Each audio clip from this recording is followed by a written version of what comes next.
Welcome to The Real and the Woo. I'm your host, Laurie Stern. Join me as I invite experts and friends to discuss a range of topics, from the factual and practical to the mystical and magical. Consider this your virtual happy hour filled with lively, authentic, and meaningful conversations meant to inform, inspire, and ignite your curiosity. Whether you are very real or super woo, this podcast is just for you.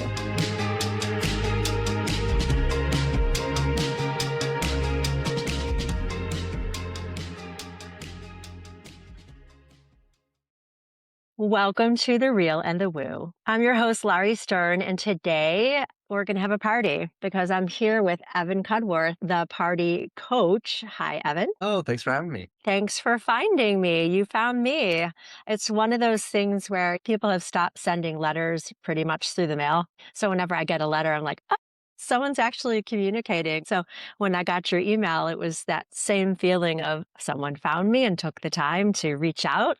So I appreciate that. So before we dive in, I'd like you to tell my listeners who you are, what you do, anything you'd like to say. Of course. Well, I'm excited to get into your life and what party means to you and everything. But yeah, briefly for anyone listening, hi everyone, my name is Evan. I go by the world's first party coach, and I'm trying to reconnect the world through party culture. I think at a time when wellness and spirituality are having this wellspring, and I think it's really beautiful and cool. And I've needed to incorporate a lot of those things in my life. I also come from the underground rave and party scene and spent a lot of time, throwing dark underground warehouse raves. And I've worked in the music industry, and I've been an addict and an alcoholic, and I've been all those things. And I've also partied sober for 2 years, and I've gotten to see all different sides of what does partying and connection mean. And I'm just out here talking about what are ways that we can redefine partying that fits into your lifestyle, so that if you're feeling disconnected from whatever that is, the world, is partying and party culture a way that you can tap into those things if maybe other modalities are not working for you. Okay, so describe in your own words then, what modality is partying? Yeah. So Because you're using it as a modality. yeah. So the word party I always like to start with is interesting etymology. The word itself is a contronym, and then it means its own opposite. So party, originally like partir, means like to split, right? Or to separate, right? But then a party, a hunting party, is separating, but it is a group, right? So when we think about a party, it is a place where we can find belonging, but by definition, it is belonging apart from something else, right? A party is not every day. You can't party every minute, every day. A party is, there's something separate. There's something different from everyday life that is sort of having this creation, a feeling of like belonging or dissolving our ego, becoming a part of a collective, but that it is ephemeral, and that there is something short about it. So when I think about partying as a modality, I like to think about like Dionysian, like god Dionysus, which is kind of this god of transformation and ceremony, and this dissolving of the ego into a collective. Okay. All right. So oneness comes to mind, which is antithetical to the way you just described party. And then a couple things came to mind, right? So being invited to a party churns up a lot of things because we're either invited or we're not invited. And so intentionally, when you sign up for a rager, you sign up for a yoga event or something, you're joining somebody else's party. They've invited you just by presenting the event, right? So that's one kind of energy. You already know you're walking into a situation, a room, a festival of like-minded people. Unlike when you're invited to, let's say, a wedding or a bar bat mitzvah or a communion, whatever it is, you might know somebody there, but you're not going to know everybody there. And so people show up in fear or insecurity because there's a lot of people who won't show up unless they know every little detail. And of course, that's about control and other things. And so in that way, you said something at the start about you can't party every day, or every day cannot be a party. I want to know why you believe that. Because to me, when you wake up any day, that's a reason to celebrate. And so I know partying isn't necessarily about celebration, but I believe most people would associate a party with a celebration. So would you like to parse that? Yeah, a great distinction.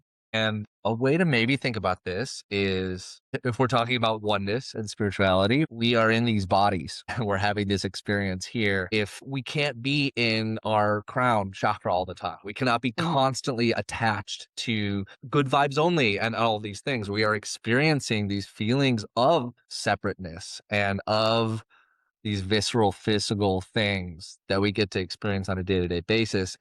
In my experience, when I've tried to use partying as a place to be in that good vibes only and constantly make everything a party all the time, in my experience, and many clients and people that come to me, party starts to become an escape, or it starts to become Mhm. something that is not authentic, or they need substances, or they are just detached from the day to day experience because party becomes a beautiful search for oneness or from something that is not this, but that the party, I feel, should have a beginning, middle, and end. Right. I hear. Okay. So I'm glad Yeah. you defined it that way because, yes, and there's no accident, right? So you and I are talking on a day, literally. I'm wearing purple. I'm in my crown chakra week. And Yeah. although I Oh, haven't cool. done a podcast about that, the crown chakra is all about our ability or inability to connect beyond ourselves to whatever we identify as spirit. And that can just be in my logo. I'm inside of an Enzo circle seated in Sukhasana, fingers up, fingers down intentionally, because you're right. We can't stay in our head and function. We have to pay our bills. We have to cross the street. We have to not trip. But in that same way, we have to bring ourselves from the ground in order to connect up. So there's imbalances. You're too rooted, too inflexible, agoraphobic, or you just want to party all the time like Eddie Murphy. It's a great song. I wanna party all the time. Oh, And so in that way, right, when you're working with clients, especially addiction comes to mind, we cannot stay in that space. That's avoidance of any kind. And I would submit to a lot of the people we know in this space spiritually bypass living their life. Everything's going to be fine, la la la. And that's great to have that attitude, but correct, you cannot stay there either and live in reality because we do want to express our ability to be positive, but we need to understand there's a lot of shit going on and we're allowed to be upset or angry or fearful and express those things. The key is not to get stuck there.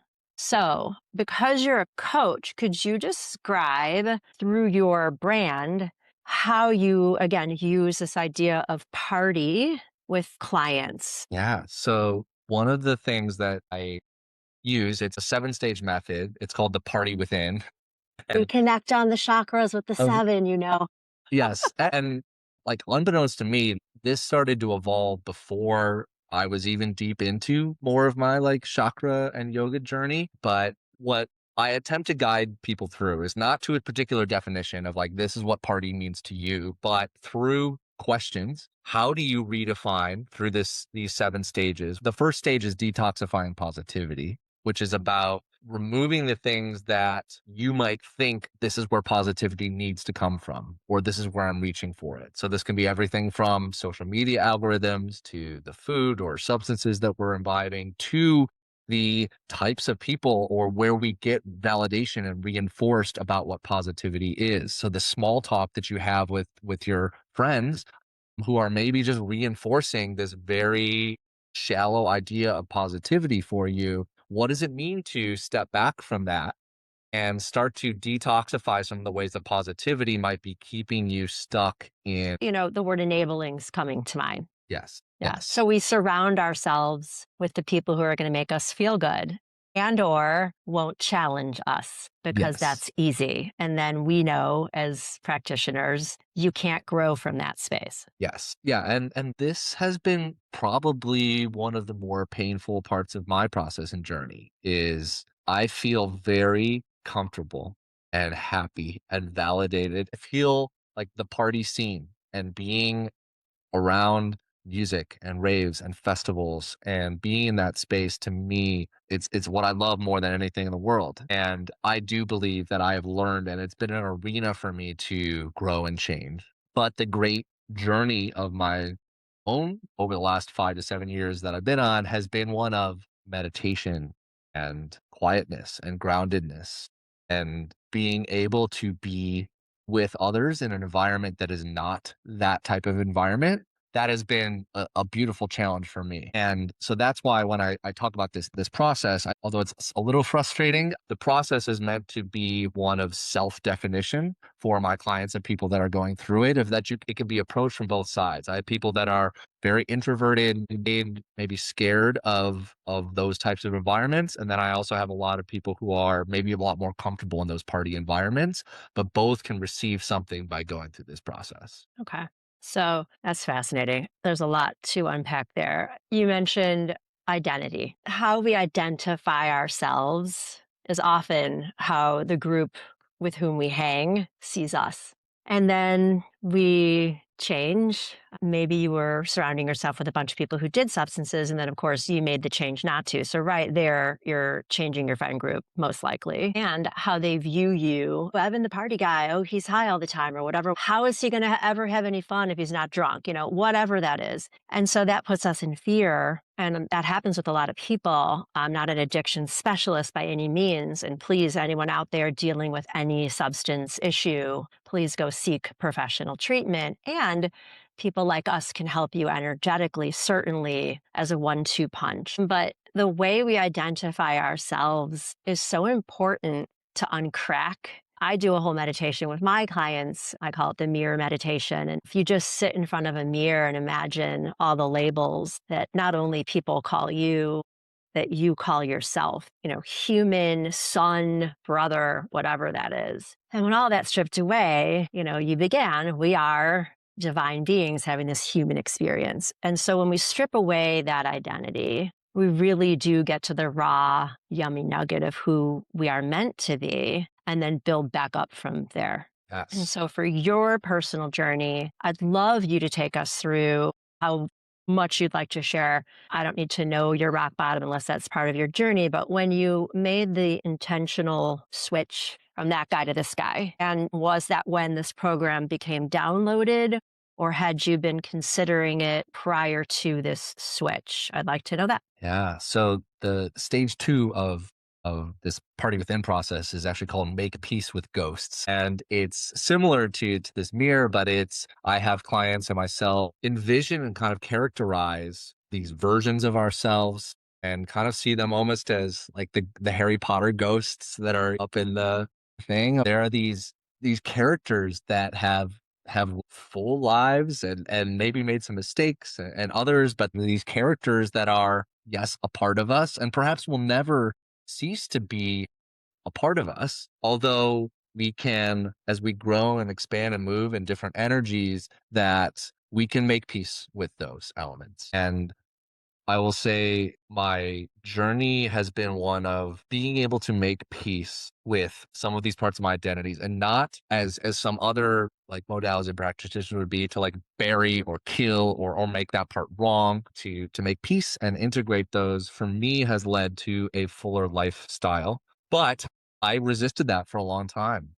And particularly for me, I would try to do sobriety on my own, and I didn't have much of a spiritual practice for a while. I did seek the help of 12-step programs, and I do not consider myself fully sober today. However, really so much value, and I've learned so much. I'm in different 12-step programs now. I've learned so like there's other parts and ghosts and things that I'm always evolving and changing and integrating. But for me, the ability to kind of build and change and integrate without making the past version of myself completely wrong has been important. Okay. Any practice from the yoga side of things and just energetic side of things, when we're releasing whatever we're releasing, we're meant to do it with gratitude. So even the scariest ghosts hanging out in your rafters, you want to acknowledge their place in your life. Without those characters or entities, you wouldn't be who you are sitting in front of me now. So that's all a gift, that awareness. So when did yoga and that practice come into your life in terms of this journey as well? Because I wanted to ask you, what sort of additional layer, if any, did that provide for you? Yeah. I want to start with I do have some memories early on in my early 20s. I moved to New York and that was were kind of my heaviest drinking days. And my mom was very sick and she passed away. And I had dealing with friends with overdoses. And there was just like a lot of Oh, grief around me at that time. I'm sorry.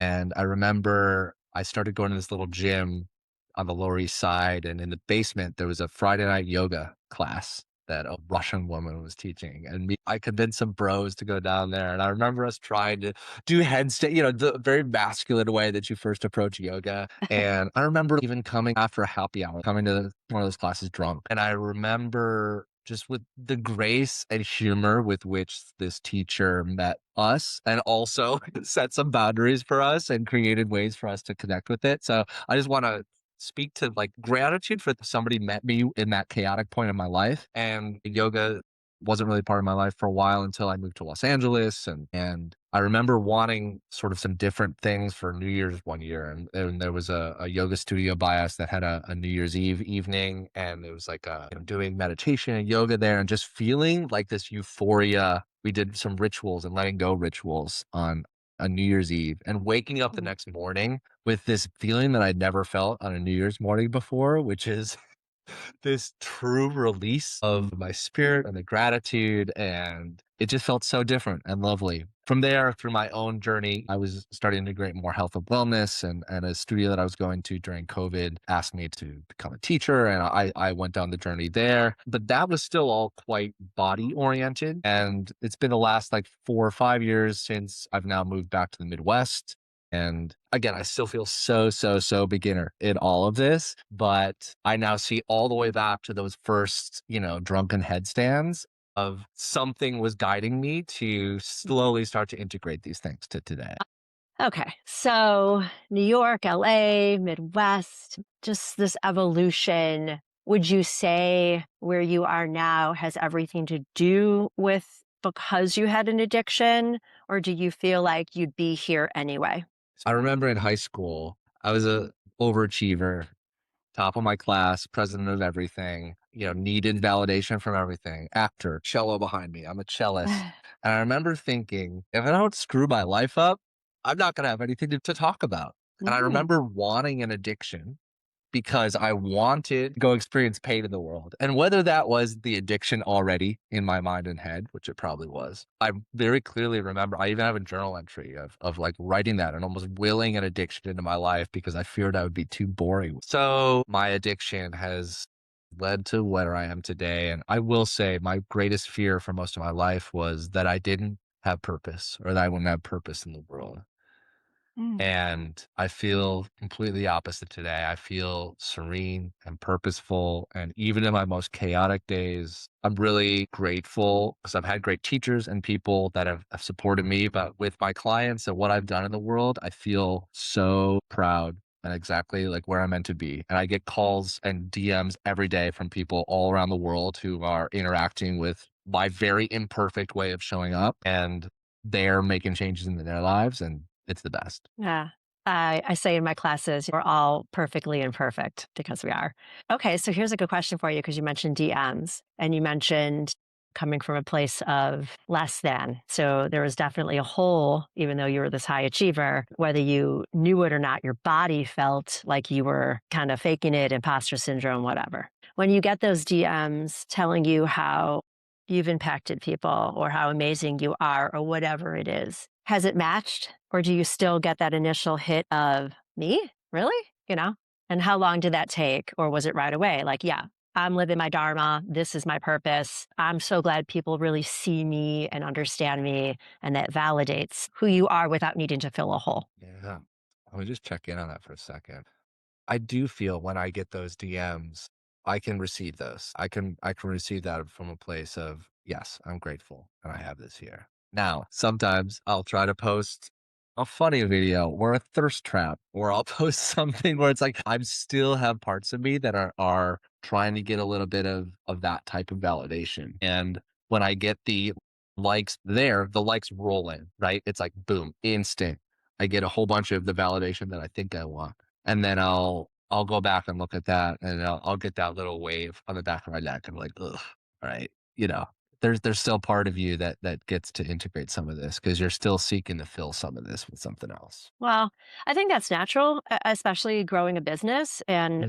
trying to attract clients. We do throw a lot of noodles on the wall, and I would offer the personas with which we throw those noodles are still us. We are ridiculous and silly and funny or honest and raw. And so trying not to pigeonhole even ourselves from how we're going to post and what we're going to post. I just had this conversation the other day. I do my own podcast.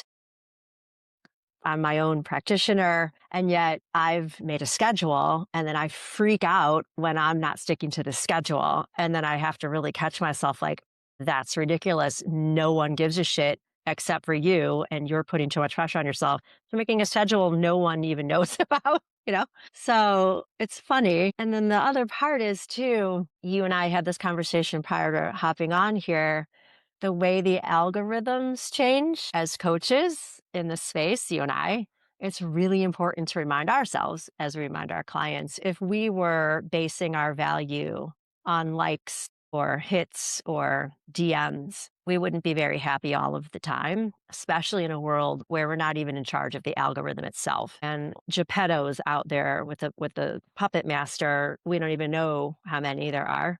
And we're just all these little ping pong balls in this machine trying to hit the lottery with, oh, that's the post that's going to do it, or that's the statement that's going to do it. And then if it does, we're in fear if we don't keep that up.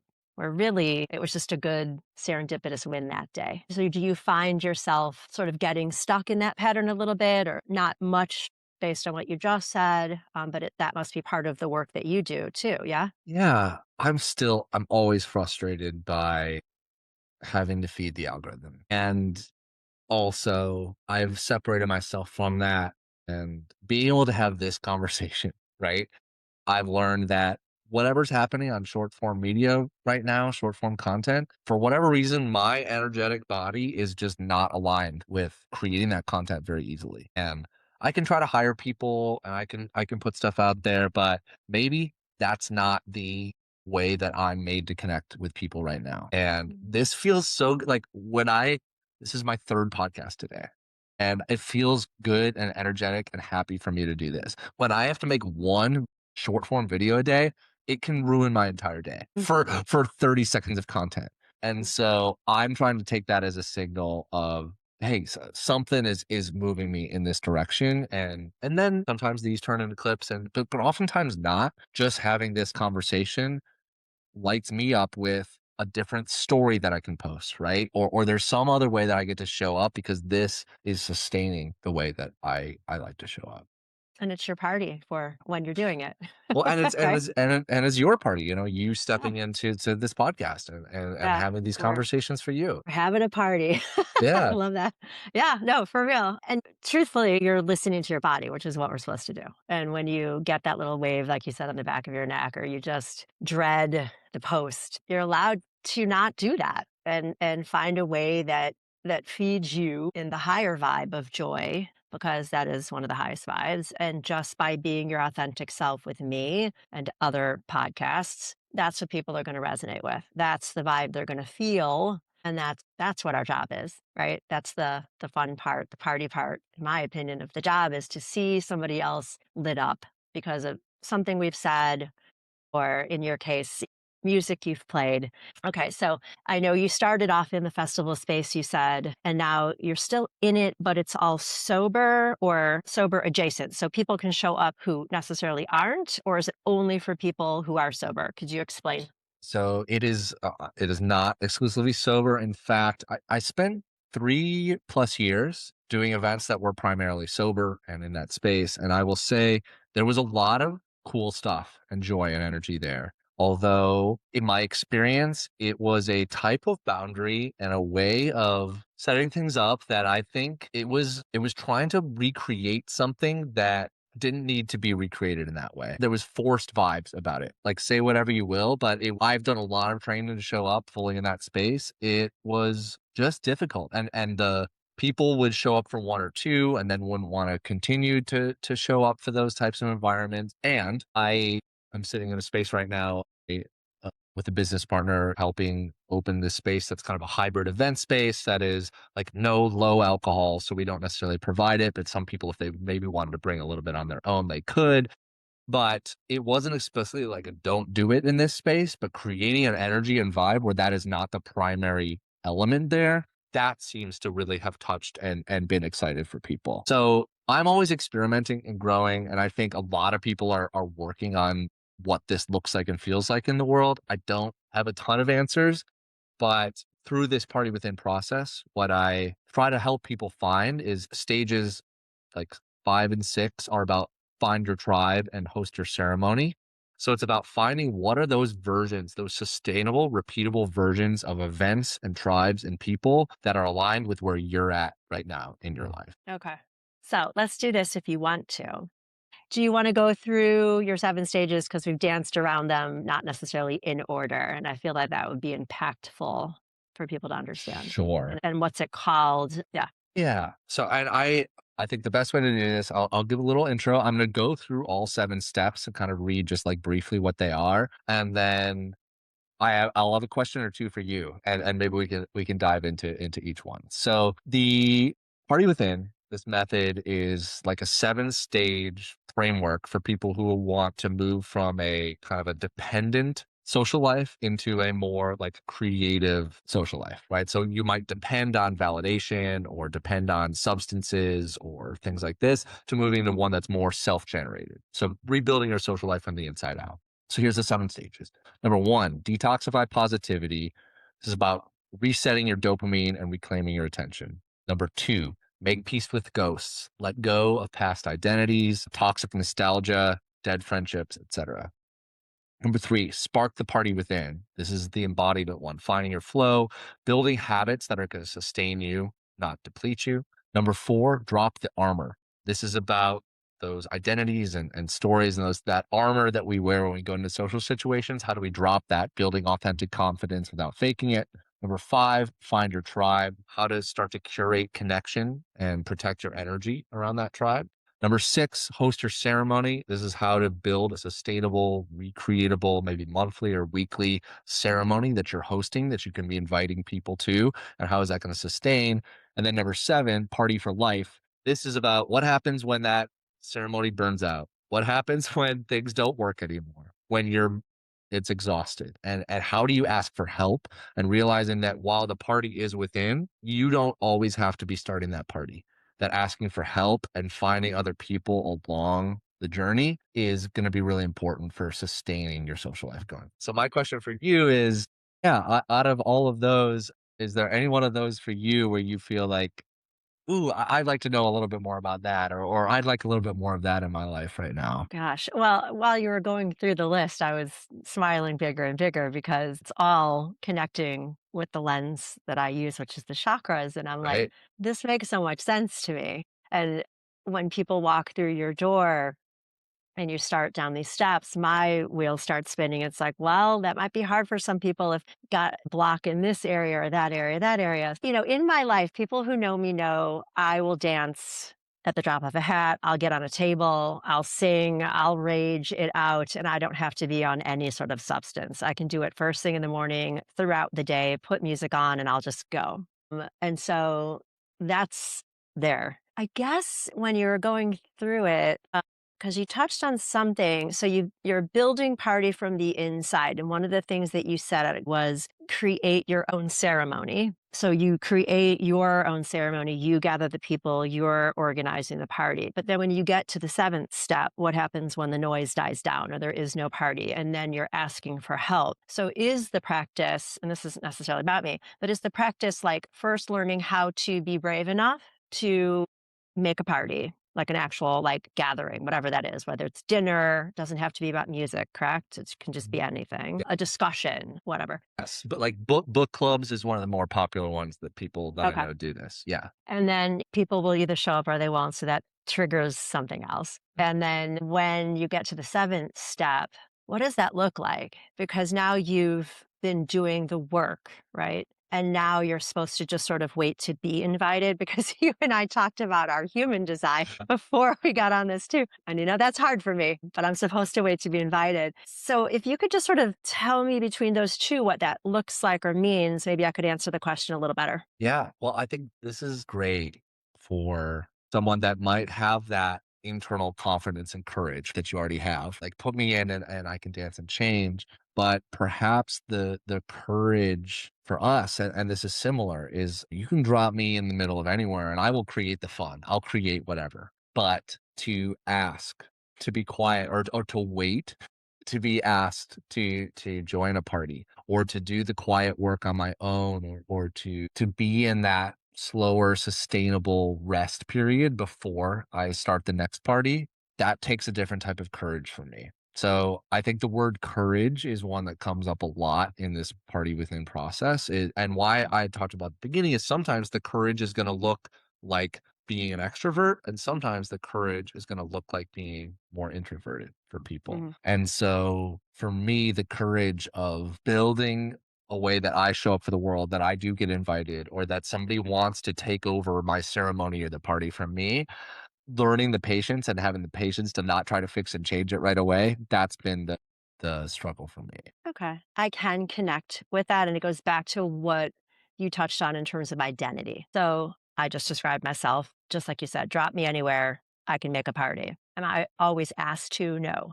But showing up authentically is the key. So if I'm showing up in a Tigger, I call my son Tigger. He and I are very wired the same. If there's music and I want to be jumping around, and it's not a fucking funeral, but if there's a place to sort of move my body or get a little uppity, I'm going to do it. I also know how to read the room. So I wasn't necessarily raised in a family that taught me that. I had to learn how to read a room because not everybody wants or needs me or that type of me to show up and be all out there. But at the same way, if I want to show up and be all out there and somebody else is having a problem with it, from your work, that's all about them and their triggers. Now, I don't want to be an asshole and just be in all their face, obvious they're not having a good time. So I'll back off. But the initial way we step into a room, read the room, read your own energy. And if I'm showing up to an actual party and I don't feel like dancing, that's when I get those looks like, what's wrong with you? Are you okay? And the courage, like you said, is to just say, yeah, just hanging out, just hanging out. And what people don't realize about me is although I'm like out there and doing all these things, I really like to be alone. And that was a surprise, right? And it's kind of snuck up on me as not even as my kids started leaving the house. I really liked it when they left for school, not only because I got my own stuff done, but I needed that space. I needed the recharge. I just made a post about this connecting to the crown chakra today, using my mom as the lens because she and I are also wired similarly. We called her the Energizer Bunny. She didn't have the practices that you and I have or the language. And so what would happen is she'd burn out. She'd like get sick or get exhausted. And her phrase was, my get up and go, got up and went. So the way you just described, like recharging your battery, learning that you need to, giving yourself permission to, even if there's a party going on all around you, stepping into the bathroom, going out to the parking lot, taking deep breaths, just really checking in with yourself. You don't have to be on all the time, especially when we're growing these businesses. I think that's a really hard thing to remember too. You don't have to be posting. You don't have to be so visible. The right people are going to come to you because you've invited them into your space because you've posted 3 days ago, right? So we don't have to be the woodpeckers all the time. Knock, knock, knock. I'm here. I'm here. I'm here. But we forget that, I think. Yeah. What was your mom's name? Carol. Carol? Yeah. So we didn't talk about this, right? Because my literal nickname was Energizer Bunny. That's Oh, what my really? friends that's what, like, people call me, and then my Burning Man name was Springs because I was always on Springs, Like and Tigger. like Tigger. So I love that. Wow. so I think there's definitely some energy Yeah. here. And also as developing these tools, as I mentioned, has been really painful and hard to slow down. And I feel like not myself still sometimes when I'm doing an extra 15 minutes in the sauna without my phone and I'm just sitting there. And I was like, I could be doing something right now. It's like you are being. When I do that, I'm able to show up with 15% more authentic energy for something like this instead of that overcompensating energy that I now realize I had taken on so much as a part of who I was. Yeah. And that's the fun part of what we do is helping people first discover how they're wired. It's the way I look at it. And then help them understand how to rewire those instructions for the bodies that they're living with now in any role they play. So I say when you understand how your wheels turn, you can drive the vehicle of your body anywhere. Mhm. And you would say, I would imagine, wherever you're driving your vehicle, you want to have that party come from the inside, right? So wherever your destination is, you're there in that version, correct? I don't want to put Correct. words in your mouth. Okay. Yeah. So I love there's so many connections, which is no accident. And where we are energetically, I can speak for myself, having this kind of conversation no longer, thankfully, puts me in any sort of fear or competition or jealousy that you're doing what you're doing that's sort of crossing over into my space. That's the expansion. So we're no longer gatekeeping and keeping others down to rise. We are saying, no, let's go together. You do your thing. I'm doing my thing. So are they. And together we all rise because we're just two noodles. Somebody's going to like our flavor or somebody's going to like somebody else's flavor, but we're still noodles and we're still going to do it, and the right people are gonna wanna eat at our restaurant, right? Yes. Yeah. Yeah. Yeah.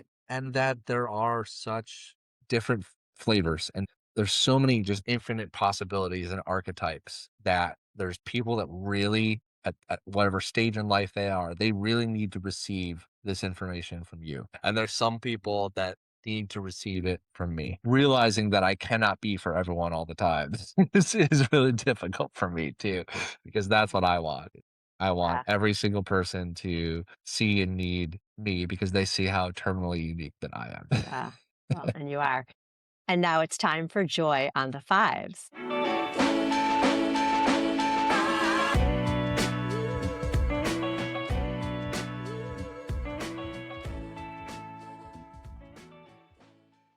So, Evan, I have a break in my show where I ask my guests right now in this moment, besides this conversation, what is bringing you joy? That was bringing me joy. I just started tennis lessons a couple weeks ago, and I did 2 privates, which were difficult, and I'm a pretty beginner. I played a little bit in high school, but that's been fun, but now I am on a group lesson team, and it's 6 women and me.